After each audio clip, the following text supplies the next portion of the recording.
ان الحمد للہ نحمده ونستعینه ونستغفره ونعوذ باللہ من شرور انفسنا ومن سیئات اعمالنا من يهده اللہ فلا مضل له ومن يضلل فلا هادی له واشهد ان لا الہ الا اللہ وحدہ لا شریک له واشهد ان محمدا عبدہ ورسولہ اما بعد فإن خير الحديث كتاب الله وخير الهدي هدي محمد صلى الله عليه وآله وسلم وشر الأمور محدثاتها وكل محدثة بدعة وكل بدعة ضلالة وكل ضلالة في النار.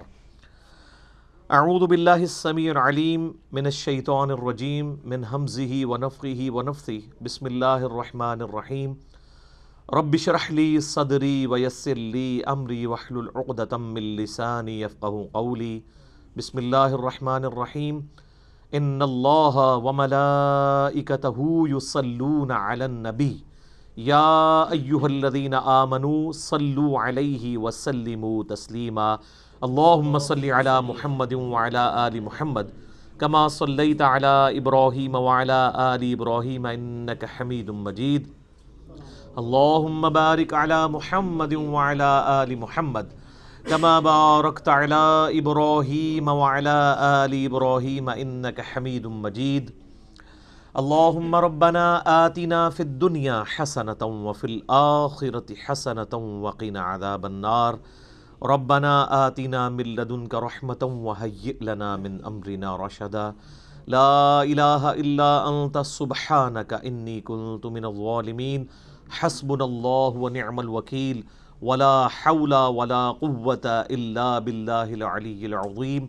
یا حی یا قیوم برحمتک استغیث اصلح لی شأنی کلہ ولا تکلنی الی نفسی طرفۃ عین. آمین. الحمدللہ آج 24 نومبر 2019 کو سنڈے کے دن بمطابق 26 ربیع الاول 1441 ہجری میں قرآن کلاس نمبر 5 کا انعقاد ہوگا انشاءاللہ. اور آج انشاءاللہ ہم قرآن حکیم کے تعارف کے حوالے سے جو 40 پوائنٹس شروع کیے تھے ان کے آخری 5 پوائنٹس کوشش کریں گے کور ہو جائیں.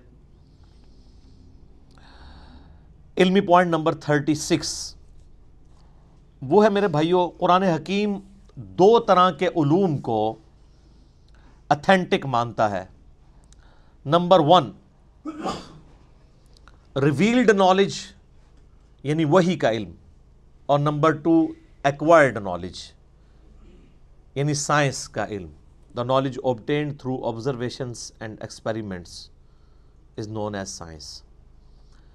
قرآن حکیم ان 2 علوم کے سوا کسی اور کو ایز اے علم ایکسیپٹ نہیں کرتا. یا تو وہی تصدیق کر دے کسی بات کے صحیح یا غلط ہونے کی، یا پھر اسٹیبلش سائنس، ہائپوتھیسز یا تھیوریز نہیں، اسٹیبلش سائنس. جس طریقے سے یہ چیز اسٹیبلش ہے کہ پیٹرول آگ کو بھڑکا دیتا ہے، قرآن حکیم میں کہیں نہیں لکھا ہوا، لیکن یہ ہماری آبزرویشن ہے اور بالکل یہ ایکسپیریمنٹ سے ہمیں بالکل فرملی یہ چیز پتہ ہے. تو یہ ڈیفینٹ علم ہے، اور اسی کا ذکر اللہ تعالیٰ نے قرآن حکیم میں اس حوالے سے کیا. سورہ بنی اسرائیل میں جو 10 کمانڈمنٹس آئی ہیں ان میں سے 9th کمانڈ ہے وَلَا تَقْفُ مَا لَيْسَ لَكَ بِهِ عِلْمٌ إِنَّ السَّمْعَ وَالْبَصَرَ وَالْفُؤَادَ كُلُّ أُولَٰئِكَ كَانَ عَنْهُ مَسْئُولًا. اے انسان کسی چیز کی پیروی اس وقت تک مت کر جب تک کہ تیرے پاس اس حوالے سے کوئی ڈیفینیٹ علم نہ آ جائے. بے شک کان، آنکھیں اور عقل اس کے بارے میں تم سے پوچھا جائے گا کہ تم نے ان 3 انسٹرومنٹس کو استعمال کر کے حق بات تک پہنچنے کی کوشش کیوں نہیں کی. تو جو بھی علم کان، آنکھ یا عقل سے حاصل ہوتا ہے وہ ایکوائرڈ نالج ہے.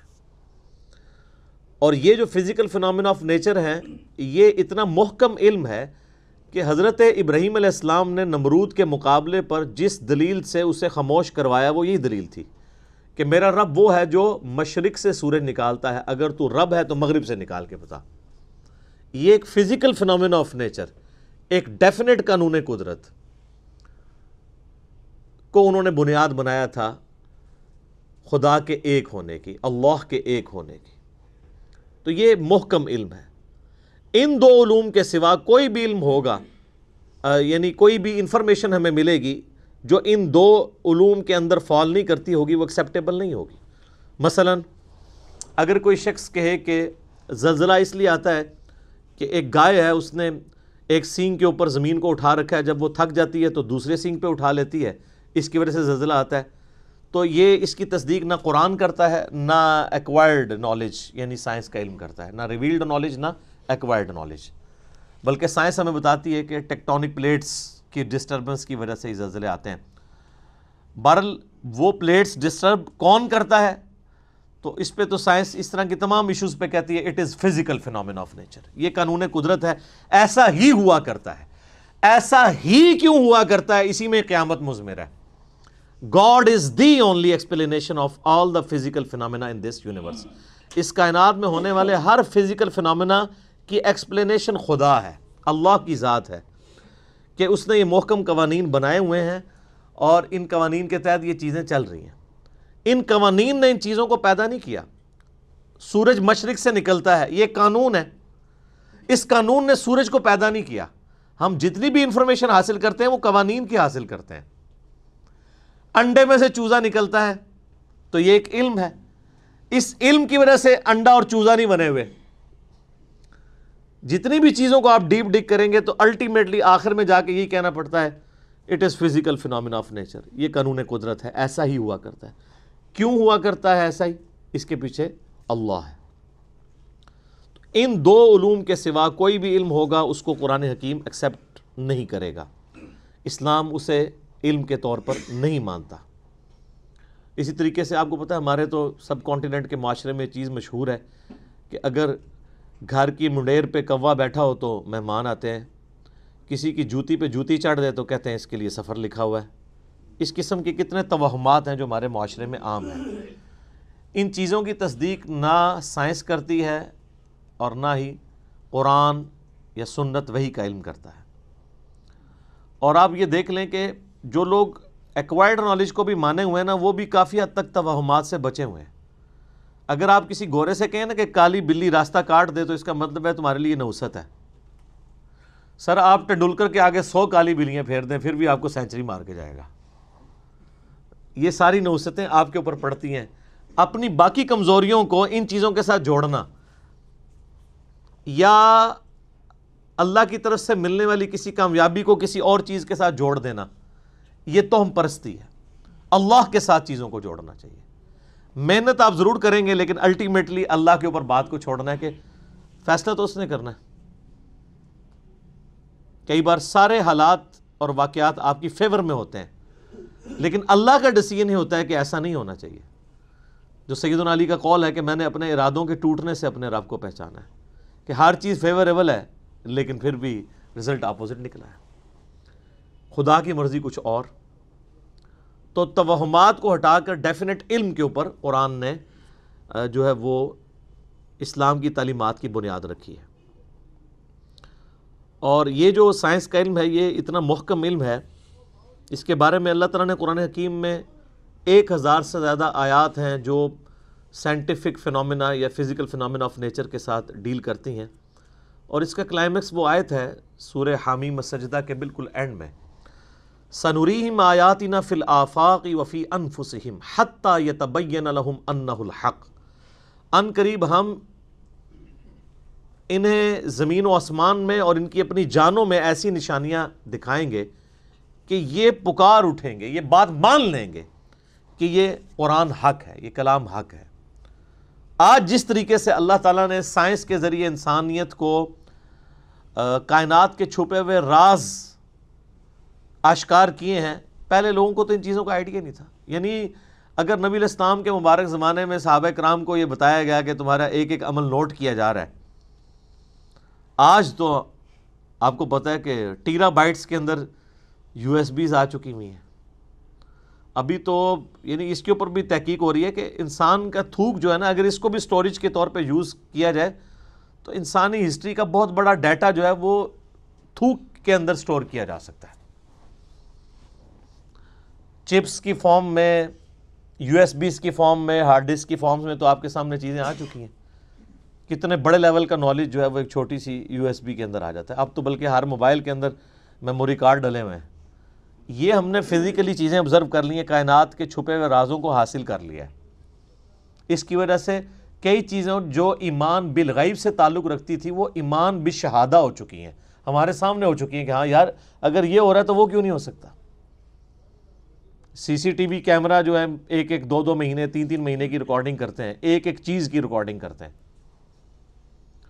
دنیا کا مہنگے سے مہنگا کتا بھی وہ سیکیورٹی نہیں پرووائڈ کر سکتا جو سی سی ٹی وی کیمرہ آپ کو کرتا ہے، کیونکہ اس کو نہ نیند آنی ہے، نہ اسے اونگ آنی ہے، نہ اسے بھوک لگنی ہے، نہ ایسے کو گولی مار کے ختم کر سکتا ہے. وہ تو ایسے خفیہ جگہ پہ لگے ہوتے ہیں اور ہر چیز آپ ریوائنڈ کر کے ایک چیز دیکھ سکتے ہیں، پکڑی جاتی ہیں چیزیں. تو یہ سب کچھ اللہ تعالیٰ نے انسان کو کان، آنکھیں اور عقل کے ذریعے فزیکل فنومین آف نیچر کو آبزرو کر کے یہ ساری چیزیں ترقی کروائی ہیں. تو اسی کانٹیکسٹ میں یہ بات بھی یاد رکھیے گا کہ قرآن حکیم کے جو پرانے تراجم ہیں ان میں جہاں جہاں ہمارے بزرگوں سے سائنس کی علم کی کمی کی وجہ سے غلطیاں ہو گئی ہیں، وہ غلطیاں آپ قرآن کے کھاتے میں نہیں ڈالیں گے. قرآن کے صرف ٹیکسٹ کی گارنٹی ہے کہ یہ محفوظ ہے. اگر قرآن کا ترجمہ کسی نے ایسا کیا جو اس وقت کے لمیٹڈ سائنس کے نالج کے تحت اتنا ہی کسی کو علم تھا، تو وہ اب قرآن کے کھاتے میں نہیں ڈالا جا سکتا. اس وقت لوگوں نے کتنی باتیں کر دی. مثلا یہ قرآن حکیم میں جو سورہ لقمان میں آیا 5 علوم کا ذکر آیا، تو اس میں ایک اس چیز کا علم ہی تھا کہ کوئی جان نہیں جانتی کہ ماں کے پیٹ میں کیا ہے. سورہ لقمان میں بھی اور صورتوں میں بھی اس کا ذکر آیا. تو ترجمہ کرنے والوں نے اس کا ترجمہ کر دیا کہ لڑکا ہے یا لڑکی، خود سے ہی بیچ میں ڈال دیا، جو آج ہمارے لیے مصیبت بنی ہوئی ہے. کیونکہ اب الٹرا ساؤنڈ کے ذریعے کافی زیادہ آپ کو یعنی معلومات حاصل ہو جاتی ہیں. ہمارے تو ابھی اس طریقے سے یہاں پہ اتنا ایڈوانس الٹرا ساؤنڈ نہیں ہے، باہر کے ملکوں میں تو کلرڈ ہے اور ایک چیز وہ بتا دیتے ہیں. وہ ترجمہ کرنے والوں کی غلطی تھی. قرآن حکیم میں سیکس کے پوائنٹ آف ویو سے نہیں لکھا ہوا کہ کوئی نہیں بتا سکتا کہ لڑکا ہے یا لڑکی، بلکہ قرآن میں یہ ہے کہ کوئی نہیں جانتا کہ ماں کے پیٹ میں کیا ہے. اب اس کا تعلق کس چیز کے ساتھ ہے؟ قرآن حکیم میں اللہ تعالیٰ نے سورہ تغابن میں فرمایا هُوَ الَّذِي خَلَقَكُمْ فَمِنْكُمْ كَافِرٌ وَمِنْكُمْ مُؤْمِنٌ. وہی اللہ ہے جو تمہاری تخلیق کرتا ہے، کوئی تم میں سے کافر ہو جاتا ہے، کوئی مومن ہو جاتا ہے. یعنی جب اللہ پیدا کرتا ہے اس وقت تو سب کو ایک جیسا ہی پیدا کرتا ہے. پھر بعد میں حالات و واقعات کے بعد انسان اپنی صلاحیتوں کو یوز کر کے یا تو بات ماننے والا بن جاتا ہے یا انکار کرنے والا. تو مجھے بتائیں دنیا کا کوئی الٹرا ساؤنڈ یہ بتا سکتا ہے کہ یہ جو بچہ پیدا ہوگا یہ بعد میں کافر ہوگا یا مومن؟ نہیں بتا سکتا. تو قرآن کے کہنے کا مقصد یہ تھا. اسی طریقے سے وہ یہ تو ایک رخ تھا. دوسرا رخ وہ سورہ لقمان میں جو بارش کے حوالے سے آیا، اور وہ بھی لوگوں نے اب غلط سمجھ لیا اس حوالے سے کہ وہ کہتے ہیں جی وہ تو سائنٹسٹ تو ہمیں پہلے ہی بتا دیتے ہیں بارش کب ہوگی. سر سائنٹسٹ کبھی بھی نہیں بتا سکتے، جب ہونے والی ہوتی ہے اس وقت بتا سکتے ہیں. آج کوئی سائنٹسٹ یہ بتا سکتا ہے کہ آج ہے 24 نومبر 2019، تو 24 نومبر 2020 کو بارش ہوگی یا نہیں؟ کیوں جی؟ کوئی نہیں بتا سکتا. البتہ یہ ضرور ہے کہ اگر ہواؤں کا سلسلہ، بارش کا سلسلہ شمال سے چل پڑا ہے اور وہ 3 یا 4 دن کے بعد ہمارے ملک میں داخل ہونا ہے، جیسا کہ مونسون کا موسم آتا ہے، تو اس میں تو کوئی پریڈکٹ کر سکتا ہے کہ ہاں جی اس رفتار سے ہوائیں چل رہی ہیں الٹیمیٹلی پہنچ جائیں گی. تو اس میں تو کوئی علم غیب والی بات ہی نہیں. یہ تو فزیکل نالج ہے. جو فزیکل نالج ہے وہ علم الغیب نہیں ہے. علم غیب کی ڈیفینیشن ہے جو نالج فزیکل نہ ہو. مثلا فرشتے آپ ڈیٹیکٹ نہیں کر سکتے الٹرا ساؤنڈ کے ذریعے، کسی چیز کے ذریعے بھی. البتہ پانی زمین میں کس گہرائی کے اندر ہے اس کو آپ سائنٹیفکلی جج کر سکتے ہیں، اور وہ فزیکل نالج ہوتا ہے. کیوں؟ جو آپ انسٹرومنٹ زمین میں گڑھا کھود کے داخل کرتے ہیں اس سے ویوز نکلتی ہیں، وہ ریباؤنڈ ہو کے واپس آتی ہیں، اس سے آپ کو پتہ چلتا ہے کہ اتنی دور فاصلے کے اوپر پانی موجود ہے. تو یہ فزیکل نالج ہے نا. ہاں اگر کوئی شخص کھڑا کھڑا کسی جگہ یوں ہاتھ رکھے یا ہاتھ رکھے بغیر کہہ دے کہ جی یہاں پہ پانی اتنی گہرائی میں ہے، تو یہ علم الغیب سے تعلق رکھے گا. تو یہ ایسا تو کوئی بھی نہیں کرتا. ویسے تو آپ میدانی علاقوں میں کہیں بھی انگلی رکھ کے کہہ دیں کہ جناب 20 فٹ پہ پانی ہے تو واٹر ٹیبل 20 فٹ پہ ہے نا. اسلام آباد یا کوئٹہ میں کوئی 20 فٹ کے اوپر پانی نکال کے بتائے تو پھر مانیں گے اس کے پاس کوئی کشف یا کوئی علم الغیب والا معاملہ ہے. جہاں پہ پانی جو ہے وہ اس کا واٹر ٹیبل نیچے ہی جاتا جا رہا ہے. تو یہ سارے فزیکل نالج ہے. فزیکل نالج جو ہے نا وہ علم الغیب نہیں ہوتا, کیونکہ وہ انسٹرومنٹس کے ذریعے حاصل ہوتا ہے, اور انسٹرومنٹ بھی فزیکل فینومینا آف نیچر کے اوپر کام کرتی ہیں. وہ صلاحیتیں بڑی ہوتی ہیں, بلکہ کئی جانوروں میں ایسی صلاحیتیں ہیں جو انسانوں میں موجود نہیں ہیں, ہے وہ فزیکل ہے. ہاتھی 40 کلومیٹر دور تک کمیونیکیشن کرتا ہے پاؤں مار کے زمین پہ, جو ویوز پروڈیوس کرتا ہے. 40 کلومیٹر دور اس جھنڈ سے الگ ہونے والے ہاتھی موجود ہونا تو ویوز کے ذریعے جان لیتے ہیں. یہ عقاب 2-3 میل اوپر سے اپنے شکار کو لوکیٹ کر لیتا ہے, اتنی تیز اس کی آنکھیں. کتے کی سونگھنے کی صلاحیت انسان سے بہت زیادہ ہے. وہ ایسی چیزیں بھی سونگھ سکتا ہے جو انسان نہیں سونگھ سکتا. اس لیے آپ کو پتا نا, یہ جب ہیروئن کی سمگلنگ کے لیے یا اس طرح کی وہ معاملات کو پکڑنے کے لیے ایئرپورٹس وغیرہ کے اوپر کتے, ٹرینڈ کتے, ایک وہ ٹرینڈ کتے ہیں جو چوری پکڑنے والے ہیں, وہ 2 نمبر ٹرینڈ کتے ہیں, وہ لوگوں میں لڑائیاں کروانے کے لیے. جو اوریجنل ٹرینڈ کتے ہیں نا وہ واقعی چیزوں کو پکڑ لیتے ہیں. کئی مشینیں نہیں پکڑ سکتی جو وہ پکڑ لیتے ہیں. تو یہ فزیکل نالج سے تعلق رکھتی ہیں, یہ علم الغیب سے چیزیں تعلق نہیں رکھتی. لہٰذا ہمارے پرانے بزرگوں نے اگر کہیں کوئی ترجمے کیے, کہیں تفسیریں غلط کر دی ہیں تو وہ قرآن کے کھاتے میں نہیں ڈلیں گی. قرآن کا کوئی قصور نہیں ہے, وہ ترجمہ کرنے والوں کا قصور ہے, اور آپ لوگوں کا قصور ہے کہ آپ نے ان کو اتنا بڑا بزرگ مان لیا. میرا خیال ہے ان چیزوں سے یہ چیز کھل کے سامنے آ گئی کہ جن کو اتنے بڑی غلطیاں لگی ہیں قرآن کی تفسیر میں, تو اس کا مطلب ہے ان کے پاس علم الغیب کوئی نہیں تھا. ورنہ اگر علم الغیب ہوتا, ان کے پاس نالج آف ان سین ہوتا, تو ان کو یہ غلطیاں تو نہ لگتی. آپ پرانے بزرگوں کے بارے میں سنتے ہیں جی, وہ جناب جب مسلح اٹھاتے تھے تو 7 زمینیں نیچے دیکھ لیتے تھے, نگاہ اٹھاتے تھے اوپر تک چلے جاتے تھے, لیکن تیل پھر بھی سر ایڈون نہیں دریافت کیا. سر کسی بزرگ سے تیل دریافت نہیں ہوا. تیل تو 7 زمینوں کے نیچے ہے ہی نہیں تھا. تیل کا کنواں تو 2-3 کلومیٹر نیچے تھا, اور جہاں پہ نکلا ہے وہ اللہ تعالیٰ نے قدرتی طور پہ نکلوایا, وہاں پہ اوپر تھا اس کا یعنی لیول. سب سے پہلا تیل کا کنواں جو ہے وہ 1758 کے راؤنڈ اباؤٹ امریکن ایک اسٹیٹ ہے پنسلوینیا, اس میں تیل کا کنواں نکلا تھا. عرب اسٹیٹس میں تو 20ویں صدی میں آ کے نکلا ہے. تو اور سب کانٹیننٹ جو سارے بزرگوں کا گڑھ تھا, کسی رحمت اللہ علیہ نے کوئی ایک کے تیل کا کنواں بھی دریافت کیا یہاں پہ کہ ان کے نام کی تختی لگی ہوتی. تو یہ کہاں زمین سے نیچے دیکھتے تھے, کچھ بھی نہیں دیکھ سکتا ایسے کوئی. تو یہ جدید سائنس نے ان کے یہ سارے کے سارے دعوے بھی جھوٹے ثابت کر دیے. تو قرآن پاک کا وہ ترجمہ اور تفسیر جو پرانے بزرگوں نے کیا وہ قرآن کے کھاتے میں نہیں ڈلے گا. کیمیائے سعادت میں اگر امام غزالی نے لکھ دیا کہ سورج زمین سے 60 گنا بڑا ہے, تو یہ ان کے لیک آف نالج تھا. آج ہمارے بچے کو بھی پتا ہے کہ 13 لاکھ گنا بڑا ہے. اب 60 کو 13 لاکھ گنا کرنے کے لیے چلے 60,000 بھی کہہ دیتے تو ہم 2-4 صفرے لگا کے ان کو بخشوا لیتے.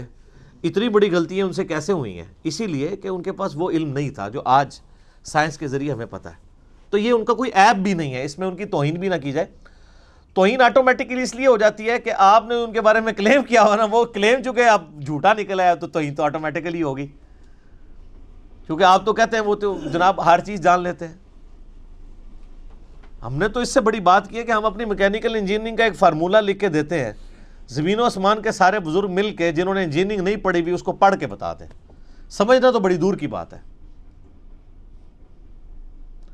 یہ میں اس لیے کہہ رہا ہوں کہ میکینیکل انجینئرنگ خدا کو تو آتی ہے نا, خدا تو کسی بزرگ کو سکھا سکتا ہے نا, تو سکھائے. ایسا نہیں ہوگا.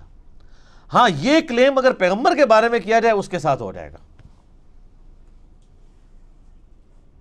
وہ بھی اگر اللہ چاہے گا تو. جیسا کہ حضرت صالح علیہ السلام سے ڈیمانڈ کی گئی کہ پہاڑ میں سے اونٹنی نکلے, تو اب یہ فزیکل فینومینا آف نیچر کے خلاف ہے, اللہ نے نکال کے بتائی. پیغمبر کو منوانے کے لیے اللہ تعالیٰ نے معجزہ کروا دیا. بزرگوں والا معاملہ نہیں ہوتا کہ وہ کچھ کر کے دکھا سکتے ہیں، کچھ بھی کوئی نہیں کر سکتا۔ اسی لیے میں آپ کو کہتا ہوں کہ آپ لوگ بیمار ہوتے ہیں تو آپ کو مزاروں پہ لے کے جاتے ہیں، اور مزاروں والے جب بزرگ بیمار ہوتے ہیں ان کو آغا خان اور شفا انٹرنیشنل لے کے جاتے ہیں۔ میں نے آج تک نہیں کوئی دیکھا کہ کوئی بڑا پیر بزرگ بیمار ہوا ہو اور وہ پاکستان کے مہنگے ترین ہاسپٹل میں علاج نہ کروا رہا ہو، تو یہ کس کو دھوکہ دے رہے ہیں؟ ان کو بھی اٹھا کے مزاروں پہ لے جایا کریں نا۔ کتنے بڑے بڑے، میں نام نہیں لیتا، بالکل پرسنل بات ہو جائے گی، ان کے یقین کریں ان کے پیشاب بند ہوئے ہیں تو ان کو آغا خان سے انہوں نے کروایا، اور پوری دنیا کو تعویذ لکھ کے دے رہے ہیں وہ لوگ، لاکھوں مرید ہیں ان کے، ایک تعویذ خود لکھ کے اپنا پیشاب کھول کے بتا دیتے نا، کوئی کچھ نہیں کر سکتا۔ تو اس طرح کی جو چیزیں جڑی ہوئی ہیں فزیکل نالج کے ساتھ، اس میں اگر کہیں پہ کسی نے غلطی کھائی ہے تو اس کو آپ قرآن کے کھاتے میں نہیں ڈالیں گے، بلکہ آپ ڈالیں گے بابوں کے کھاتوں میں۔ بابوں کے کھاتوں میں بہت کچھ ڈال چکا ہوا ہے، اس میں سے یہ بھی ڈال دیں آپ۔ اسی طریقے سے ترجمے، سائنس کے نالج کم ہونے کی وجہ سے غلط کر دیے۔ میں نے اکثر مثال دی، ایک بڑی یعنی نمائندہ مثال ہے قرآن میں، جو بخاری مسلم میں آتا ہے کہ پہلی 5 آیات سورۃ العلق کی نبی علیہ السلام پہ پہلی وحی نازل ہوئی ہے، اقرأ بسم ربک الذی خلق، خلق الانسان من علق۔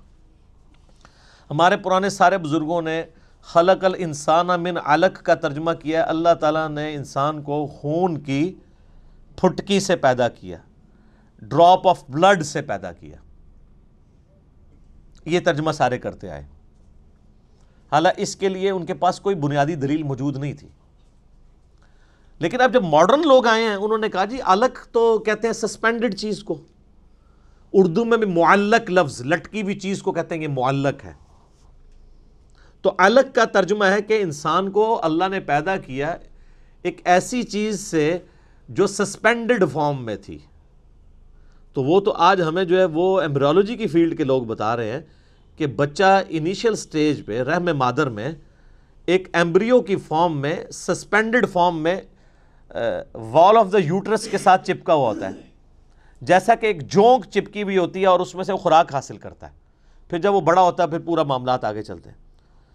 الگ کا ترجمہ عربی میں جونک بھی بنتا ہے، اور اس ایمبریو کی اگر آپ انیشل شکل دیکھیں وہ بھی جونک کی شکل ہے، لیکن یہ ہمیں الیکٹرانک مائکروسکوپ کے بعد پتہ چلا۔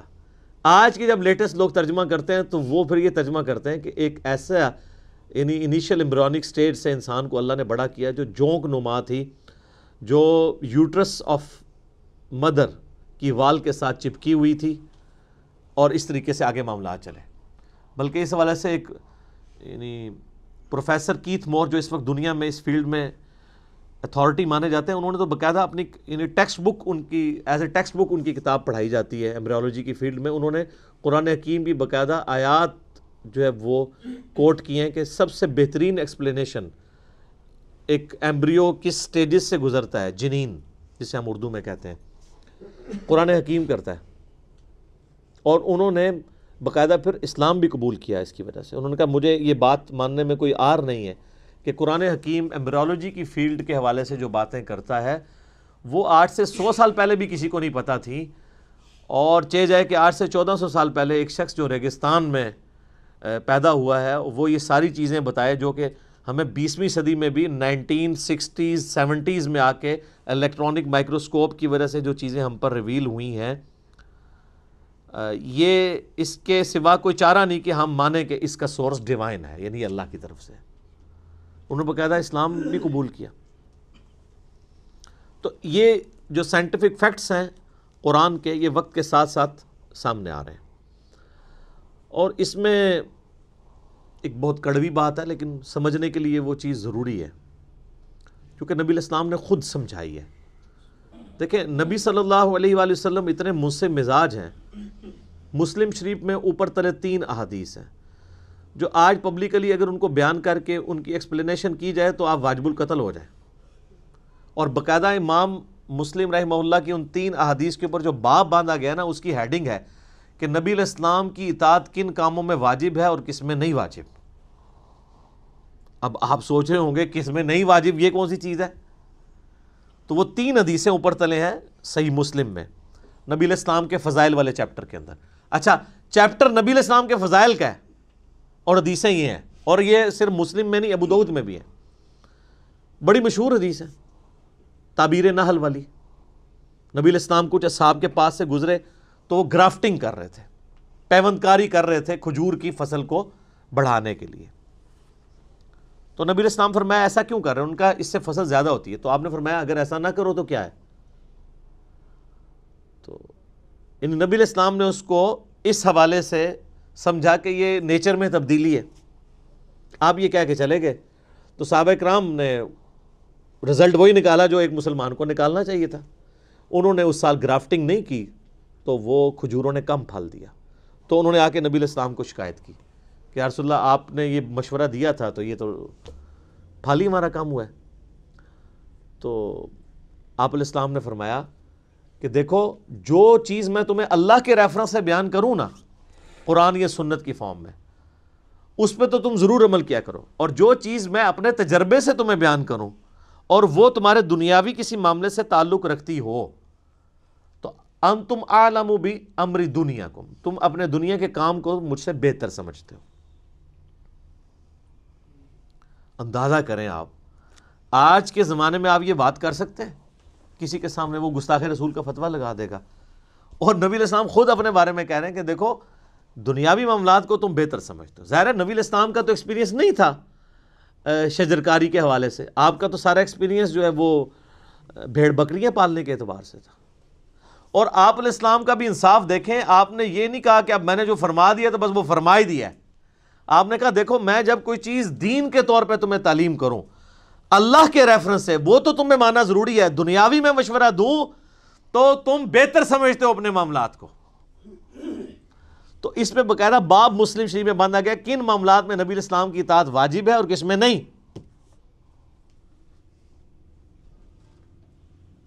یار یہ محمد رسول اللہ کا ہی حوصلہ ہے صلی اللہ علیہ وآلہ وسلم، جو اس لیول پہ اتر کے بات کر رہے ہیں۔ یا تو یعنی ان پڑھ جاہل لوگ جن کو نماز بھی نہیں آتی ہے، دین کے حوالے سے ان کے مشورے لوگ ماننے کے لیے تیار ہو جاتے ہیں، اور دنیا کے حوالے سے کتنے پیر ہیں ان کے کہنے کے اوپر لوگوں نے بچے اپنے ذبح کر دیے۔ یہ لوگوں کا علمی لیول ہے۔ تو نبی صلی اللہ علیہ وآلہ وسلم نے انصاف کیا اور فرمایا کہ دنیاوی معاملات کو تم بہتر سمجھتے ہو۔ آج اگر کوئی ہمیں آگے کہتا ہے نا جی نبی علیہ السلام نے آپ کو ایٹم بم کا طریقہ کیوں نہیں بتایا؟ بھائی اس لیے نہیں بتایا کہ اللہ نے ان کو نہیں بتایا۔ اچھا تو وہ پیغمبر کس طرح ہوئے؟ پیغمبر اس طرح ہوئے کہ وہ ہمارے ہدایت کے امام ہیں، وہ ہمارے سائنس کے ٹیچر نہیں ہیں، نہ ان کی یہ فیلڈ تھی۔ اگر اللہ تعالیٰ نے آج کے دور میں کوئی پیغمبر مبعوث کرنا ہوتا تو اس کو وہ سائنٹیفک نالج ہوتا جو آج کسی سائنٹسٹ کو نہ ہوتا۔ اس زمانے میں جتنا نالج ریکوائرڈ تھا جو ضرورت کے تحت تھا اللہ تعالیٰ نے دے دیا۔ اب علم غیب شاہتے رکھو نا اپنے کول، اگر علم غیب کے ساتھ ان چیزوں کو جوڑا جائے تو نبی علیہ السلام خود سے اگر غیب کا علم جان لیتے ہوتے تو آپ کسی کی فصل تباہ ہونے کا مشورہ اس کو دے رہے ہوتے؟ یہ فصل کم ہونے کا مشورہ دے رہے ہوتے؟ نہیں۔ اچھا اس زمانے میں علم غیب ہوتا ہی نہیں تھا، کسی صحابی نے نہیں کہا یا رسول اللہ آپ کو تو علم غیب ہے، تو آپ سے یہ غلطی کیسے ہو گئی کہ آپ نے ہمیں تعبیر نحل والا مسئلہ دیا؟ اب آپ لاکھ اس کی کوئی تعویلات کرتے پھر کچھ بھی نہیں ہوتی ہے۔ اسی لیے میں کہتا ہوں کتابوں کا دین اور ہے اور بابوں کا دین اور۔ بابے اتنا کچھ بتا کے گئے ہیں غلط کہ وہ آج صبح میں ڈاکٹر سرار صاحب کا ایک لیکچر سن رہا تھا اصحاب کہف کے بارے میں، تو میرے دماغ میں ایک چیز آئی جو پہلے کبھی نہیں آئی تھی۔ اصحاب کہف کو 300 سال تک اللہ تعالیٰ نے سلایا نا جی۔ اصحاب کہف سے بڑا کوئی ولی ہے جن کو قرآن میں اللہ نے ولی ڈکلیئر کیا ہے، جن کے لیے اتنا بڑا معجزہ اور کرامت کی ہے؟ تو وہ جب اصحاب کہف اٹھتے ہیں سو کے تو آپس میں گفتگو کرتے ہیں ہم کتنی دیر سوئے؟ تو کہتا ہے ایک دن یا دن کا کچھ حصہ۔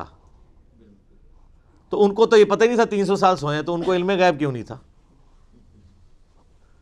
اس سے بھی بڑھ کے حضرت عزیر علیہ السلام کو قرآن میں آتا ہے اللہ نے 100 سال کے لیے سلا دیا۔ تو ان سے پوچھا اٹھانے کے بعد ہاں بتاؤ کتنی دیر سوئے؟ انہوں نے کہا ایک دن یا دن کا کچھ حصہ۔ اللہ نے فرمایا 100 سال سویا رہا ہے۔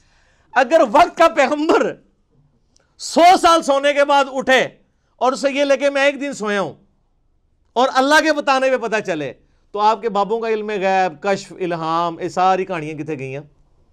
اور یہ تو بالکل سیدھی سیدھی باتیں ہیں. اور ویسے آپ کو صحیح مشورہ دیتے ہیں قرآن ڈائریکٹ نہیں پڑھنا چاہیے، بندہ گمراہ ہو جاتا ہے.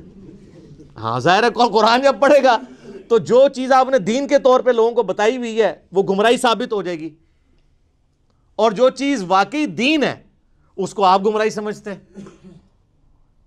تو خود بخود تطہیر ہو جائے گی. اچھا یہ سارے واقعات آپ کو پتہ ہیں لیکن کبھی اس کی انجینئرنگ نہیں ہوئی تھی. یہ تو ریورس انجینئرنگ جب ہوئی ہے نا تو آپ پتہ چلا کہ ہاں یار اس کو اس اینگل سے بھی دیکھنے کی ضرورت ہے کہ قرآن حدیث میں تو کہیں علم غیب والا یہ معاملہ ہی نہیں. قرآن و حدیث میں علم غیب صرف یہی ہے کہ اللہ تعالیٰ جسے چاہے پیغمبروں میں سے چنتا ہے. سورہ آل عمران آیت نمبر 179 کہ اس کو غیب کی خبر دے دیتا ہے. باقی علم الغیب پہ میرا مسئلہ نمبر 6 اور A اور 6B دیکھ لیں تو آپ کو معاملات کھل جائیں گے.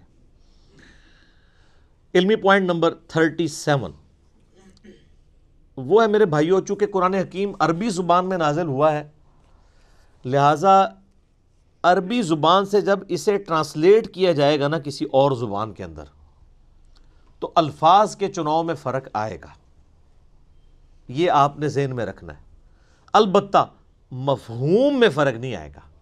اور یہ صرف عربی کا معاملہ نہیں ہے، دنیا کی کسی بھی زبان کو دوسری زبان میں ٹرانسلیٹ جب کیا جاتا ہے تو ایک جیسے الفاظ کے ساتھ نہیں ہو سکتا. مثلا اگر میرے سامنے 10 انگلش کے پروفیسر بیٹھے ہوں جنہوں نے ایم فل کیا ہوا ہو اور وہ اردو سپیکنگ ہو بائی برتھ، کاپٹک ہوں یعنی وہ بائی برتھ اردو لینگویج جاننے والے ہوں، ان کی مادری زبان ہو، اور 10 کے 10 لوگوں کو میں انگلش کا ایک مضمون دوں اور میں کہوں کہ اسے اردو میں ٹرانسلیٹ کرو، تو کیا 10 کے 10 لوگ منوان ایک ایک لفظ سیم ترجمہ کریں گے؟ نہیں. الفاظ کے چناؤ میں فرق آئے گا چونکہ انگلش ٹرانسلیٹ ہو رہی ہے اردو. ایون انگلش کو انگلش میں بھی ٹرانسلیٹ کریں تو الفاظ کے چناؤ میں فرق پڑ جائے گا کیونکہ ایک لفظ کے ایکویلنٹ کئی الفاظ ہوتے ہیں، وہ اپنی انٹینسٹی کے پوائنٹ آف ویو سے یوز ہوتے ہیں. کوئی شخص اس لفظ کی انٹینسٹی کو کچھ اور سمجھ کے اس کے لیے کوئی اور ترجمہ کر دے گا. ترجمے میں الفاظ کے چناؤ میں فرق ضرور آئے گا لیکن مفہوم میں کبھی فرق نہیں آئے گا. یہ میں بات اس لیے کر رہا ہوں کہ مولویوں نے سب سے بڑا دھوکہ یہ دیا ہے وہ جی ترجمے لوگوں نے چینج کر دیے. جی کدھر ترجمہ پڑھیے جی، وہ سر جس کا مرضی پڑھیں کوئی فرق نہیں پڑتا، بلکہ سب سے بہتر ہے گوگل حافظہ اللہ کا پڑھیں. ہاں آپ دنیا کی کوئی لینگویج ڈالیں اس میں ایک کمانڈ کے اوپر ود ان 1 سیکنڈ دوسری طرف انگلش میں اس کا ترجمہ آ جاتا ہے. چاہے وہ آپ عربی کی کوئی حدیث ڈال دیں، آن لائن فری ہے، کوئی پیسے نہیں. آپ گوگل میں جا کے لکھیں گوگل ٹرانسلیٹر کھولیں تو 2 ڈبے بنے ہوئے آ جائیں گے. لیفٹ ڈبے میں آپ کوئی دنیا کی زبان، جناب جتنی زبانیں، کسی بزرگ کو بھی اتنی زبانیں نہیں آتی ہیں. دنیا کی 3000 سے زیادہ زبانیں ہیں، کسی زبان کو آپ ڈالیں دوسری طرف انگلش میں ترجمہ ہو کے آ جائے گا. اور وہ ترجمہ کرنے کے لیے گوگل یہ بھی نہیں دیکھے گا میں نے بریلوی والا ترجمہ دکھانا ہے، دیوبندیوں والا ہے، حدیث والا ہے، شیعہ والا. اس نے وہی ترجمہ دکھانا ہے جو اس کا بنتا ہے، تو پکڑا جائے گا. تو یہ دھوکہ انہوں نے دیا ہوا ہے اور اس کی وجہ سے پھر وہ قرآن سے وہ ایسا روند مارتے ہیں کہ لوگ قرآن پڑھنا چھوڑتے ہیں. وہ کہتے ہیں نہیں جی لو اس نے ترجمہ وہ کر دیا، یہ کر دیا. اور زیادہ تر یہ ہنگامہ کھڑا کیا ہے بریلوی مکتبہ فکر اور شیعہ مکتبہ فکر کے لوگوں نے. پھر ٹوٹکے بنائے ہوئے ہیں جی، وہ دیکھیں جی بسم اللہ کا ترجمہ کیا ہے جی. اچھا اب امام محمد صاحب بریلوی صاحب نے بسم اللہ کا ترجمہ کیا ہوا ہے اللہ کے نام سے شروع. اب اشری تھانوی صاحب نے ترجمہ کیا ہوا ہے شروع کرتا ہوں اللہ کے نام سے. وہ کہتے ہیں ترجمہ غلط ہے کیونکہ اشری تھانوی صاحب شروع سے شروع کر رہے ہیں اور اعلیٰ حضرت نے اللہ سے شروع کیا ہے. حالانکہ آپ کے ہنسنا ہی بتا رہا ہے کہ اینڈ رزلٹ تو ایک ہے، شروع کرتا ہوں اللہ کے نام سے یا اللہ کے نام سے شروع. شیطان کے نام سے تو کسی نے نہیں شروع کیا. مفہوم دونوں باتوں کا سیم ہے کہ نہیں؟ وہ کہتے ہیں نہیں جی بہتر ترجمہ یہ ہے. تو میں کہتا ہوں پھر اگر یہ بہتر ترجمہ یہ ہے آپ اردو لنگوسٹک میں تو کہہ سکتے ہیں لیکن عربی کے پوائنٹ آف ویو سے بسم اللہ کا ترجمہ جو آپ نے کیا ہوا نا اس کے لیے بسم اللہ بھی آپ کو چینج کرنی پڑے گی. وہ بسم اللہ بنے گی اللہ الذی باسمہ ابدہ، اللہ ہے وہ جس کے نام سے میں شروع کرتا ہوں. اگر بسم اللہ میں سے آپ نے اللہ کو پہلے ہی نکالنا تو اللہ بھی ایسی بسم اللہ بنا سکتا تھا، کوئی مشکل تو کوئی نہیں تھا۔ اگر بسم اللہ میں اللہ کو پہلے نمبر پہ لانا ہوتا تو پھر بسم اللہ یوں ہونی چاہیے تھی، اللہ الذی، اللہ ہے وہ ہستی، بِاسمہ، کہ جس کے نام کے ساتھ ابدہ میں ابتدا کرتا ہوں۔ تو اب آپ اللہ کے ساتھ جھگڑا کریں کہ یار یہ بسم اللہ ٹھیک ہو جائے کسی طریقے سے، اللہ سے سفارش کرتے ہیں، کتنی نان سینس بات ہے، اور ان باتوں کے اوپر الجھ رہے ہیں۔ نہیں، ترجمہ غلط ہو گیا، ترجمہ غلط ہو گیا۔ تو ترجمہ کبھی بھی، اگر ترجمہ ٹھیک کی بات کرتے ہیں، بریلویوں کے آپ اپنے ترجمے اٹھائیں نا، وہ آپس میں ایک جیسے نہیں ہیں۔ یعنی اعلیٰ حضرت کا ترجمہ ہے، پیر کرم شاہ صاحب کا ترجمہ ہے، ڈاکٹر طاہر القادری صاحب کا ترجمہ ہے، اس کے علاوہ غلام سعود سعیدی صاحب کا ترجمہ ہے، یہ تو سارے بریلوی سرٹیفائڈ عاشق رسول ہیں نا، ان کے ترجمے ذرا رکھیں، کیا 100% سیم ہے؟ نہیں، مفہوم سیم ہوگا، اور مفہوم کو اگر آپ سیم دیکھیں گے تو دیوبند، اہل حدیث اور شیعہ کے ترجمے بھی ایک جیسے ہی ہوں گے، مفہوم ایک ہوگا۔ ڈنڈی جب بھی ماری جاتی ہے وہ تفسیر میں ہے، اور اگر کوئی ترجمے میں کہیں مارتا بھی ہے وہ پکڑا جاتا ہے۔ اس پہ میں نے ڈیٹیل لیکچر مسئلہ نمبر 170 ریکارڈ کروا دیا، 170 نمبر، اس میں میں نے بتایا کہ جس نے ڈنڈیاں ماری ہیں وہ کہاں پہ پکڑا گیا۔ اچھا، لیکن دوسری طرف ان کے تراجم کا یہ حال ہے کہ ان کے اپنے بزرگوں نے بھی ترجمے غلط کیے ہوئے ہیں۔ اگر ہم اسے ٹیکنیکلی اگر ہم اس کا انالیسس کریں، مثلا فَبِأَيِّ آلَاءِ رَبِّكُمَا تُكَذِّبَانِ، اس کا ترجمہ سارے بزرگوں نے کیا ہوا ہے، اور تم اپنے رب کی کون کون سی نعمت کو جھٹلاؤ گے اے جن و انس کے گروہ۔ حالانکہ دوزخ کی آیات کے بعد بھی آیت ریپیٹ ہوتی ہے سورہ الرحمن میں، دوزخ کا ذکر آتا ہے، قیامت کا ذکر آتا ہے، جو اللہ کے غضب کی نمائندہ مثالیں ہیں۔ اس کے بعد یہ تو نہیں ہونا چاہیے تھا کہ تم اپنے رب کی کون کون سی نعمتوں کو جھٹلاتے ہو۔ یہ ترجمہ غلط کیا انہوں نے۔ اعلیٰ کا مطلب نعمت نہیں ہوتا، قدرت کی نشانی ہوتا ہے، وہ نعمت بھی ہو سکتی ہے اور زحمت بھی ہو سکتی ہے۔ جنت بھی اللہ کی قدرت کی نشانی ہے اور جہنم بھی اللہ کی قدرت کی نشانی ہے۔ التذکیر بآلاء اللہ، اللہ کی بڑی بڑی نشانیوں کے ساتھ نصیحت کرنا۔ مولانا مودودی رحمہ اللہ نے جتنی دفعہ، یہ 31 دفعہ 31 ٹائمز یہ آیت ریپیٹ ہوتی ہے سورہ الرحمن میں، جتنی دفعہ یہ آیت آئی ہے نا، انہوں نے کانٹیکسٹ کے اعتبار سے اس کا ترجمہ کیا ہے۔ جہنم کے لیے یہ ترجمہ نہیں کیا تم اپنے رب کی کون کون سی نعمت کو جھٹلاؤ گے، اور نعمت تو خود عربی کا لفظ ہے، ثم لتسألن یومئذ عن النعیم، اس دن تم اپنے رب کی، تم سے پرسش ہوگی ہر نعمت کے بارے میں۔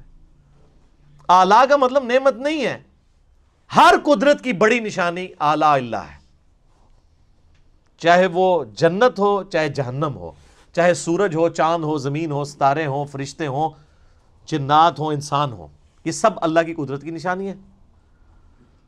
تو مولانا مودودی رحمہ اللہ نے پھر کانٹیکسٹ کے اعتبار سے ہر دفعہ ڈیفرنٹ ترجمہ کیا۔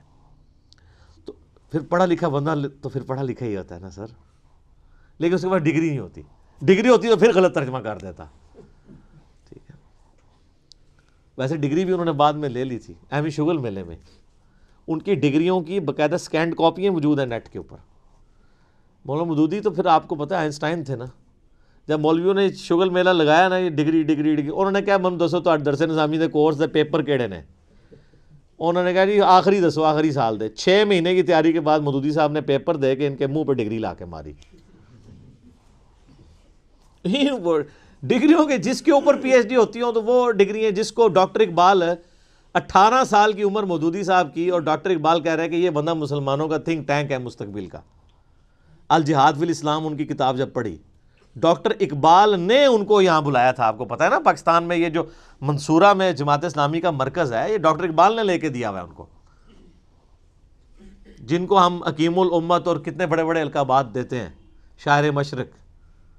تو ان کو بھی پتا تھا کہ جینیس بندہ تو جینیس ہوتا ہے، اس کو ان چیزوں کی ضرورت نہیں ہوتی ہے۔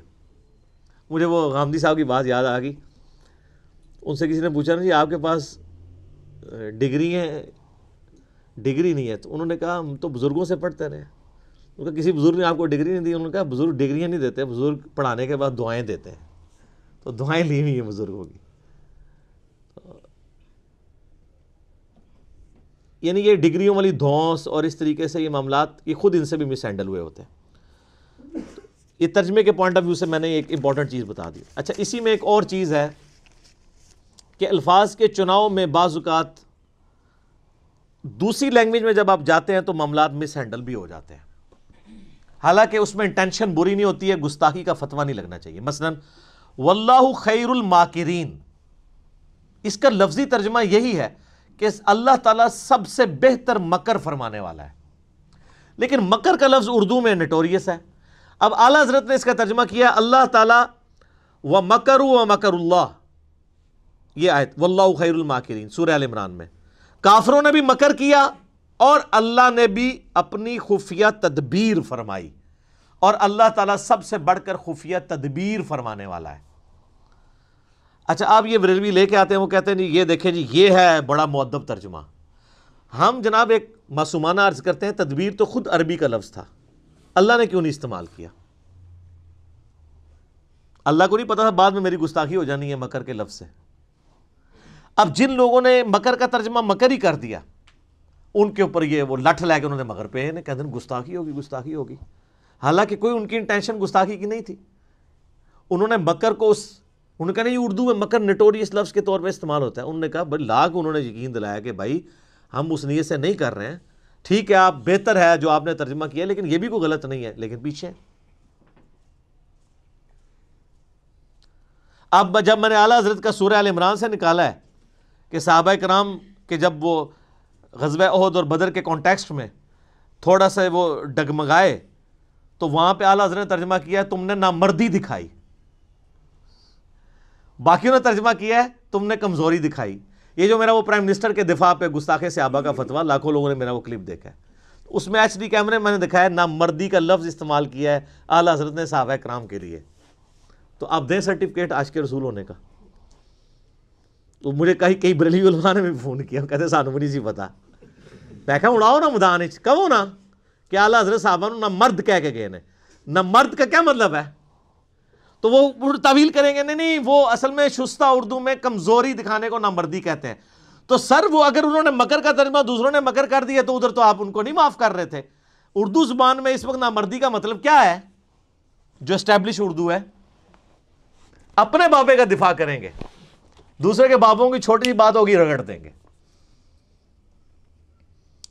لیکن بعض جگہ واقعی معاملات مس ہینڈل بھی ہوئے ہیں، جیسے یہ سورہ الضحیٰ کی آیت ہے وَوَجَدَكَ ضَالًّا فَہَدَىٰ.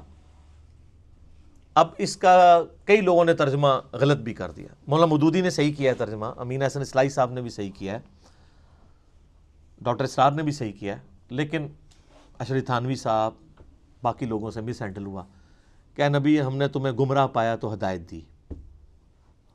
اب وہ اس کی تعویل کرتے ہیں گمراہی سے مراد ہم وہ گمراہی نہیں لے رہے بلکہ جو بندہ راستے کی تلاش میں ہو. لیکن اب وہ چونکہ الفاظ کا چناؤ ہو گیا غلط، اب یہ پیچھے پڑے ہوئے ہوں. اعلیٰ حضرت نے ترجمہ کیا کیا؟ اے نبی ہم نے تمہیں اپنی محبت میں خود رفتہ پایا تو منزل مقصود تک پہنچا دیا.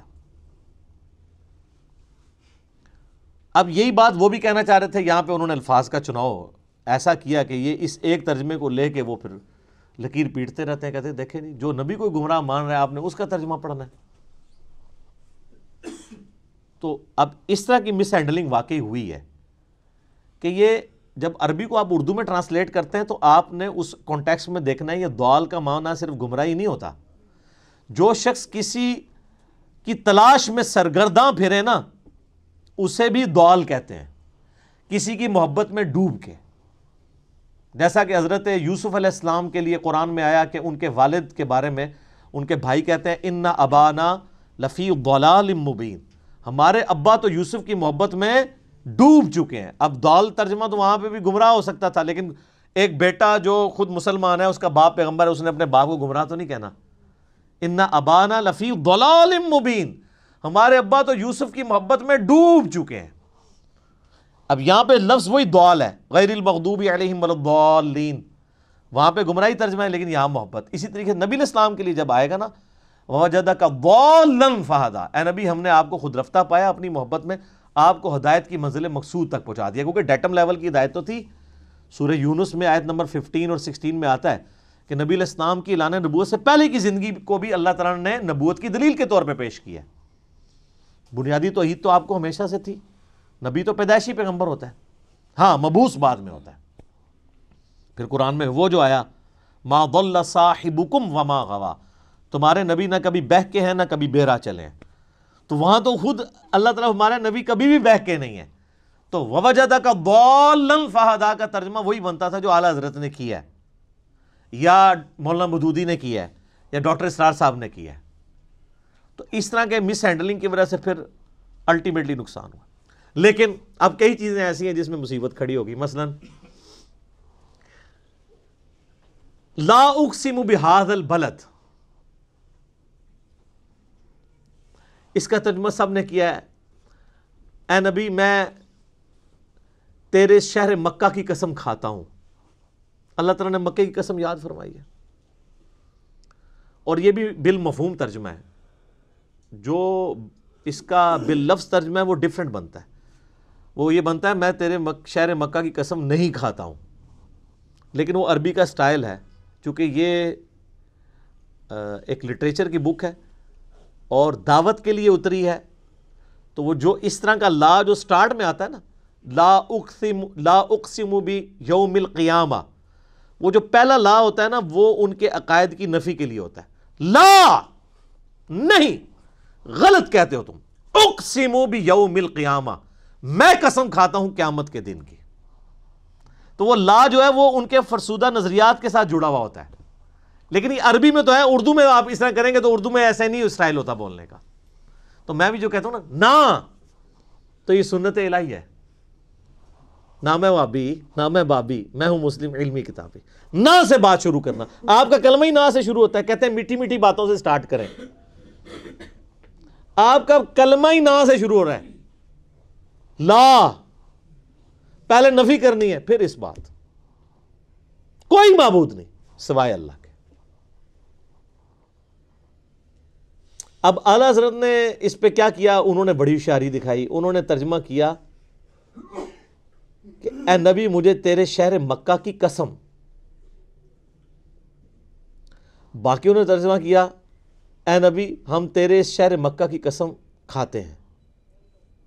اب دونوں نے سیم ترجمہ کیا، لیکن بریلویوں نے کہا اللہ تو کھاتا نہیں ہے،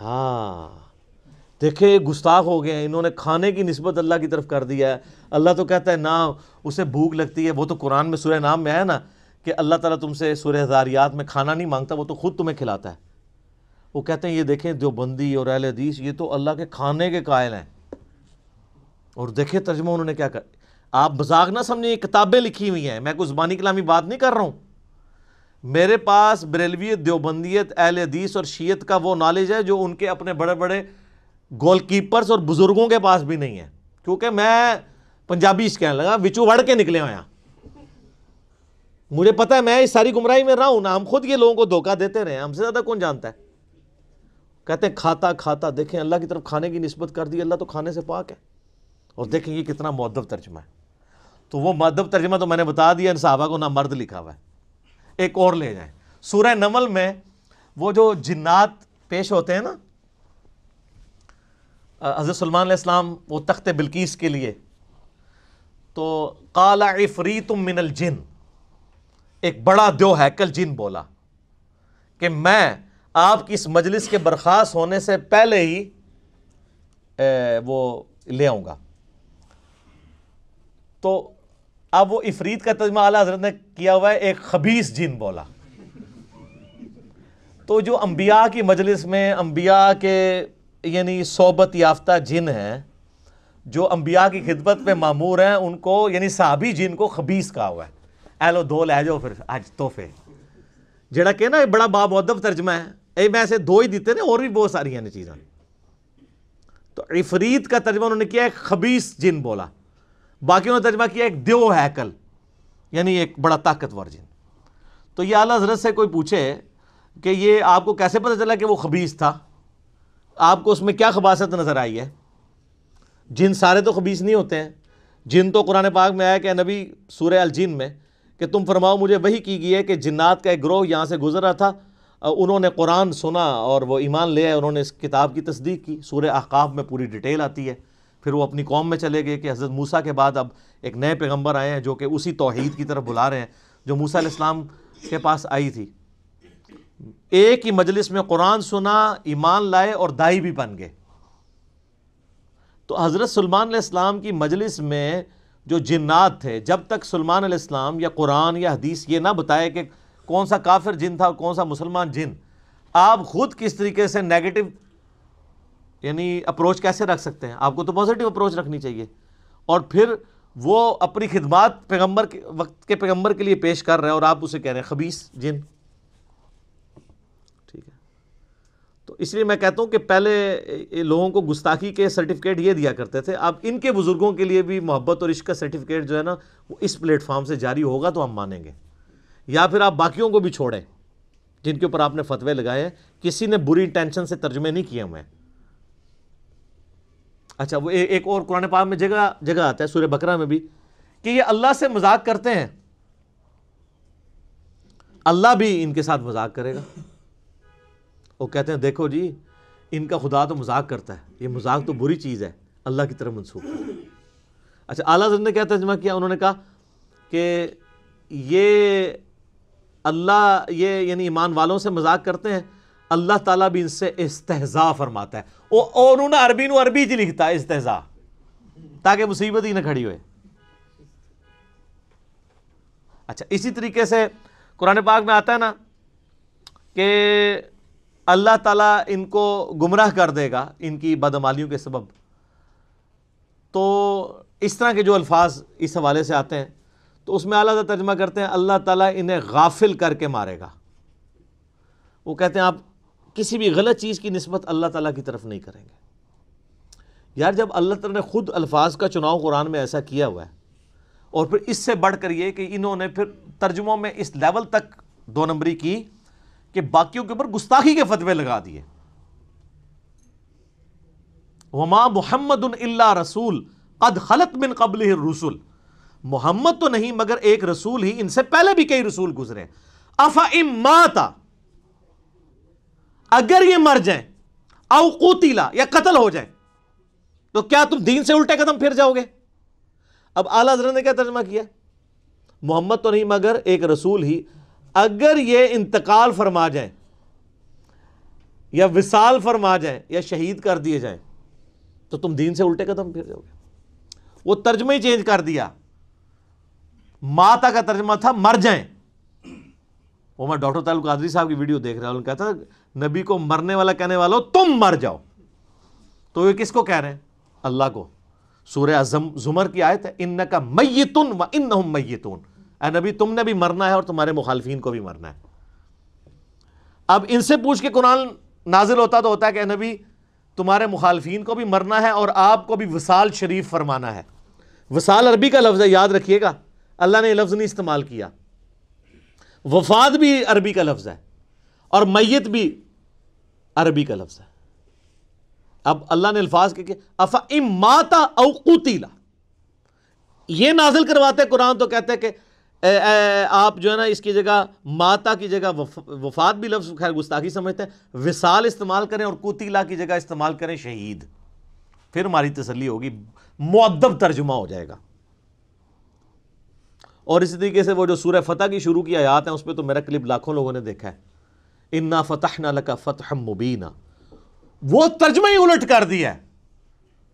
یعنی وہ جو نبی علیہ السلام کی خصوصیت تھی کہ اللہ تعالیٰ آپ کی اگلی اور پچھلی خلاف اولا چیزوں کو معاف فرما چکا ہے، انہوں نے کہا اے اللہ اے نبی اللہ تعالیٰ آپ کے صدقے سے آپ کے پچھلوں اور آپ کے اگلوں کی غلطیوں کو، کتنا دور کا ترجمہ کیا ہے۔ حالانکہ بخاری مسلم اٹھائیں صحابہ کرام تو اس آیت کو کوٹ کر کے اما عائشہ اور باقی لوگ کہا کرتے تھے یا رسول اللہ آپ تو بڑے خوش نصیب ہیں کہ آپ کی اگلی پچھلی خطائیں اللہ نے معاف فرما دی ہیں، گناہ نہیں خطا لغزش ہے۔ حتیٰ کہ بخاری مسلم میں جو حدیث ہے حدیث شفاعت کہ سب کے سب لوگ پہلے آدم علیہ السلام کے پاس جائیں گے، پھر نوح علیہ السلام کے پاس وہ ان کو بھیجیں گے، وہ کہیں گے مجھے اپنی غلطی یاد آ رہی ہے، نوح علیہ السلام کہیں گے میں نے اپنے کافر بچے کے لیے دعا کی تھی آج مجھے اپنی غلطی یاد آ رہی ہے، تو موسیٰ کے پاس جاؤ، موسیٰ علیہ السلام کہیں گے مجھ سے بھی بندہ مر گیا تھا، تم ابراہیم کے پاس جاؤ، ابراہیم کہیں گے مجھے بھی 3 دفعہ توریتاً جھوٹ بولنا پڑا، تم جو ہے عیسیٰ کے پاس چلے جاؤ، عیسیٰ ابن مریم کہیں گے کہ بھئی مجھے تو آج اپنی جان کی فکر ہے، البتہ میں ایک ایسے شخص کو جانتا ہوں جس کی اگلی اور پچھلی خطائیں اللہ تعالیٰ نے معاف کر دی ہیں۔ تم محمد رسول اللہ کے پاس جاؤ صلی اللہ علیہ وآلہ وسلم۔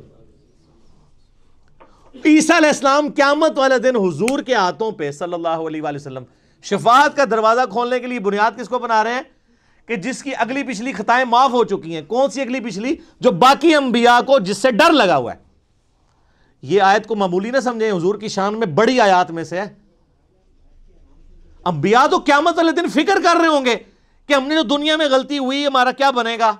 اچھا یہ بزرگ کہہ رہے ہوں گے کہ ہم تو جنت میں نہیں جائیں گے جب تک ساروں کو لے نہ جائیں، تو اس کا مطلب ہے کہ آپ کے بزرگوں کا مرتبہ انبیاء سے زیادہ ہوا۔ پھر ظاہر ہے انبیاء تو کہہ رہے ہیں نفسی نفسی، اور عبد القادر جیلانی کہہ رہے ہیں مریدی مریدی۔ کہانی سب کہانی، کوئی کھنگن بھی نہیں دے گا اتھے بھائی، سب کچھ جھوٹ ہے۔ لیکن مرنے کے بعد جب آنکھ کھلے گی تو پھر دیر ہو چکی ہوگی۔ دیکھ لیں جی، آج صرف 2 پوائنٹ ہی کور ہوئے ہیں، 36 اور 37۔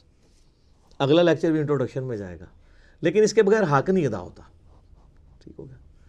اللہ تعالیٰ سے دعا ہے جو حق بات میں نے کہی اللہ تعالیٰ ہمارے دلوں میں راسخ فرمائے۔ اگر جذبات میں میرے منہ سے کوئی غلط بات نکل گئی اللہ تعالیٰ ہمارے دلوں سے محو کر دے۔